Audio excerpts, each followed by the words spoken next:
నమస్కారం. Welcome to I dream. ధర్మ మార్గం విత్ విజిత కార్యక్రమానికి స్వాగతం. ప్రస్తుతం మనతో పాటు ఉన్నారు ప్రముఖ జ్యోతిష్య వాస్తు పండితులు బ్రహ్మశ్రీ అన్నవరపు తిరుపతి మూర్తి అవధాని గారు. ఇప్పుడు వారితో మాట్లాడేద్దాం. నమస్కారం గురుగారు. ఓం శ్రీ మహాగణాధిపతయే నమః. గురుగారు, రథసప్తమి రోజు చాలా విశేషమైన విధి విధానాలు ఆచరించాలని చెప్పి మీరు ఇంతకుముందు వీడియోలో చెప్పడం జరిగింది. కొన్ని వందల సంవత్సరాల తర్వాత రాబోయే విశేషమైన రోజని, ఈ రోజున ఉపయోగించుకొని వాళ్ళంత దరిద్రులు ఇంకొకరు ఉండరు అని చెప్పడం జరిగింది. ఉపయోగించుకునే విధానానికి వస్తే కాశీ క్షేత్రానికి వెళ్ళి అభిషేకం చేయాలని కూడా చెప్పారు.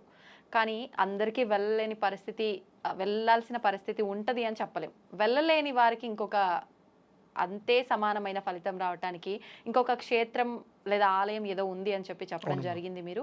ఆ ఆలయం ఏంటి, అక్కడ ఉన్న స్వామివారు ఎవరు, ఆ విధానం, అక్కడ వెళ్ళి ఎలాంటి విధానాన్ని ఆచరించాలో తెలియజేయండి. ఓం వందే శంభుమాపతిం సురగురుం వందే జగత్కారణం వందే పన్నగభూషణం మృగధరం వందే పశూనాం పతిం వందే సూర్య శశాంకవన్నినయనం వందే ముకుందప్రియం వందే భక్తజనాశ్రయం చ వరదం వందే శివం శంకరం. రథసప్తమి విశేషమైన పర్వదినం. ఆ రోజునాడు ఏ కారణం చేతనైనా కాశీ వెళ్ళలేకపోతున్నామే అనే బాధ ఉండి ఇంకెక్కడికైనా వెళ్ళి కనుక అభిషేకం చేసుకుంటే ఆ ఫలితం రావాలి అని అయితే కోరుకుంటారు. వారికి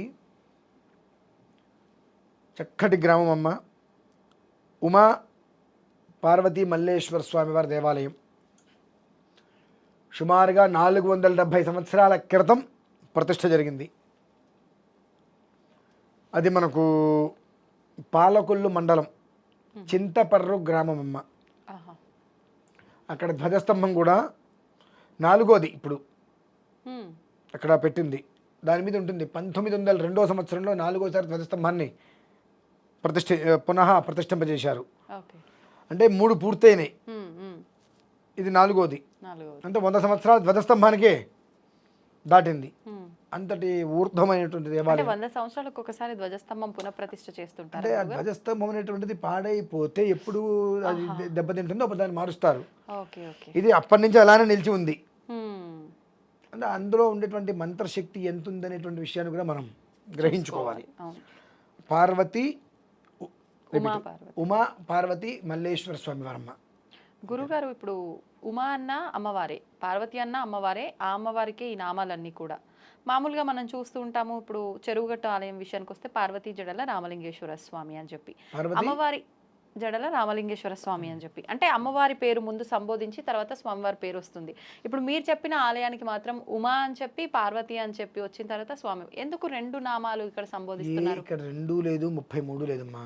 మామూలుగా ఉమా కాత్యాయిని గౌరీ కాళీ హై మమతీశ్వరి శివా భవాని రుద్రాని సర్వాణి సర్వమంగళాపర్ణ పార్వతీ దుర్గా మృడాని చండికాంబిక ఆర్యా దాక్షాయిని జీవ గిరిజా మేనకాత్మజా గిరిజా లఘిమా తథా అన్నట్టుగా ఈ ఒక్క దేవతామూర్తిని ప్రతిష్ఠ చేస్తున్నప్పుడు వాళ్ళు యంత్ర ప్రతిష్ఠ చేసేటప్పుడే ఏ స్వామివారిని ప్రతిష్ఠ చేస్తున్నారో ఆ స్వామివారికి అమ్మవారికి పెట్టినప్పుడు ఆ నామాలు అనేటువంటిది 1-2 కూర్పు చేస్తారు. ఉమా పార్వతి, ఉమా అన్న ఆవిడే, పార్వతిని ఆవిడ పేరే.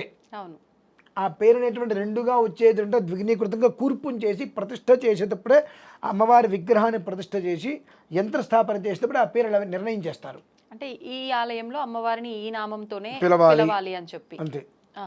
ఇప్పుడు కనకదుర్గ అమ్మవారి దేవాలయాలు చాలా ఉన్నాయి, కానీ విజయవాడలో ఉన్న కనకదుర్గ అమ్మవారికి మాత్రమే పేరుంది. తత్మా ఎవరికి కూడా దుర్గా అమ్మవారు అంతే. అంటే ఒక్కొక్క దానికి ఒక్కొక్క విధానం ఉంటుంది.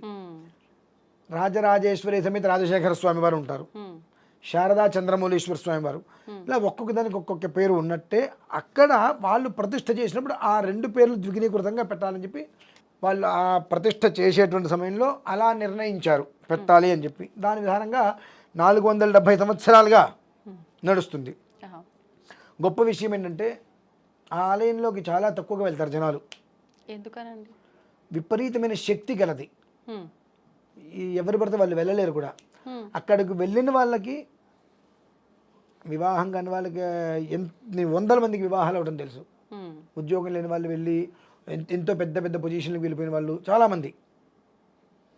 కొన్ని యోగాలు కావాలంటే కొన్ని చోట్లకు మనం వెళ్ళాలి. ఆ యోగం మనకు దక్కుతుందంటే ఆ ప్రదేశానికి మనం వెళ్ళగలుగుతాం.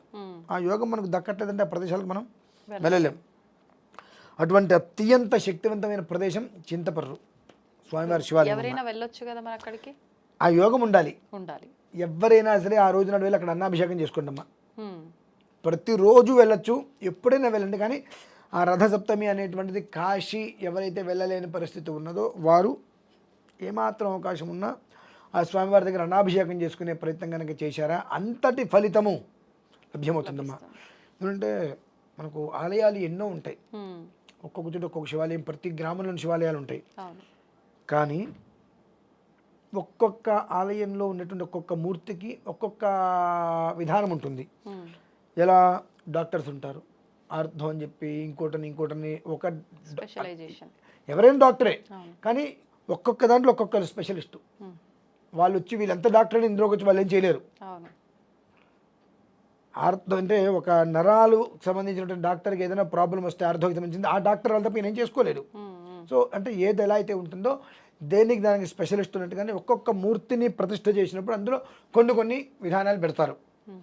ఈ దేవత దీనికి సంబంధించింది, ఈ దేవత దీనికి సంబంధించింది, అట్లా 16 రకాల విధానాలుగా ఆ దేవతని ప్రతిష్ఠ చేశారు. 16 రకాలు. ఉమ్. విధానాలతో ఉన్నటువంటి శక్తితో ఆ దేవతని ప్రతిష్ఠ చేయడం జరిగింది అక్కడ. ఇది 470 సంవత్సరాల పూర్వం. ఉమ్. ధ్వజస్తంభానికి ఇప్పుడు 120 సంవత్సరాలు ఉన్నాయి. అవును. అది నాలుగోది నాలుగవది. పెట్టింది, దాని మీద రాసి ఉంటుంది ఉహు. ఇన్ని సంవత్సరాల క్రితం ప్రతిష్ఠ చేశారని చెప్పి అక్కడ. ఓకే. ఓకే. అంటే తెలియాలిగా ఆలయ చరిత్ర.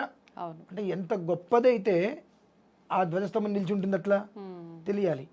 అటువంటి ఆలయాలు అనేటువంటివి రేర్గా ఉంటుంటాయమ్మా. అవును. అటువంటి వాటికి మంచి స్థితిగమనాలు ఉండవు. ఉమ్. ఇది దానికి ఇన్ని ఎకరాలని చెప్పి ఉండటాలు కానీ లేదా దానికి అభివృద్ధి కానీ ఎవరు దాన్ని నోచుకో. ఎందువల్లంటే అభివృద్ధి అనేటువంటిది ఎప్పుడైతే ప్రారంభమవుతుందో శక్తి వెళ్ళిపోతుంది. ఓ. అభివృద్ధి ప్రారంభమైతే అక్కడ శక్తి వెళ్ళిపోతుంది, ఉండదు. ఉమ్. ఎందువలన ఉమ్. ఇంతకాలం అభివృద్ధి లేదు కాబట్టి ప్రశాంతంగా శక్తితో అందరినీ కాపాడుతుంది. ఉమ్. ఎప్పుడైతే అభివృద్ధి అనేటువంటిది వస్తుందో దాని మీద బ్రతకడం కోసం కొంతమంది వస్తుంటారు. ఉమ్. భగవంతుడు ఉన్నా లేకపోయినా నేను ముందు బ్రతకాలి. అవును. ఎప్పుడైతే కనుక దాని మీద ఒక నరుడు ఆధిపత్యం వహిస్తాడో ఒక స్థాయిలో శక్తి పోతుంది అక్కడ. ఉమ్. ఇవాళ వరకు కాపాడుకుంటూ వస్తున్నారు ఆ శక్తిని భగవంతుడే తనకు తానుగా. అవును. కాబట్టి ఆ ఆలయానికి వెళ్ళి చక్కగా అభిషేకం చేసుకోగలిగితే మాఘమాసంలో ఎనీ టైం నీకు కష్టం వచ్చిందా ఆలయానికి వెళ్ళు, ఇబ్బంది అనిపించింది ఆలయానికి వెళ్ళు, ఈ సంతానం ప్రయత్నం చేస్తున్నావు ఆలయానికి వెళ్ళు, ఉద్యోగం వ్యాపారం ఆయన దగ్గరికి వెళ్ళు, అన్నాభిషేకం చేసుకో, రసాలతో అభిషేకం చేసుకో, చాలు. ఎవరికి వాళ్ళు నాకు చేసుకునే విధానం. లేదమ్మా, ఉమ్. ఆ పంతులు గారు ఉంటారు, ఆయన చేయిస్తారు, ఉమ్. చక్కగా చేయిస్తారు. ప్రతి మనిషి 4 సార్లు వెళ్తే 5వ సారికి శుభయోగం అతనికి వర్తిస్తుంది. ఓ. 5వ సారి ఆలయంలో అడుగు పెట్టే సమయానికి అతనికి యోగం వర్తిస్తుందమ్మా. ఉమ్. అంత అంటే మనం ఏదైతే అద్భుతమైన క్షేత్రం. సంకల్పంతో వెళ్ళామో అది నెరవేరుతుంది ఖచ్చితంగా. అద్భుతంగా అటువంటి అద్భుతమైన క్షేత్రము చింతపర్రు గ్రామము. ఉమ్. కాబట్టి ప్రతి ఒక్క మనిషి రేపు రథసప్తమి రోజు. రథసప్తమి రోజు నాడు అక్కడికి వెళ్ళలేని వారందరూ కూడా ఈ ఆలయానికి వెళ్ళి నమస్కారం చేసుకుని అక్కడ అభిషేకం చేసుకుని రాగలిగితే జన్మధన్యమే. నిజంగానే చాలా మంచి క్షేత్రం గురించి తెలియజేశారు గురువుగారు. అక్కడికి వెళ్ళాలి అని అంటే కాశీకి చాలా మందికి చాలా దూర ప్రయాణం అని చెప్పి ఆలోచిస్తూ ఉంటారు. ఇప్పుడు మనకి ఈ క్షేత్రం గురించి తెలిసింది కాబట్టి చాలా వరకు సంతోషించదగ్గ విషయం. ఖచ్చితంగా. అవును. ధన్యవాదాలు గురువుగారు. పరమేశ్వర.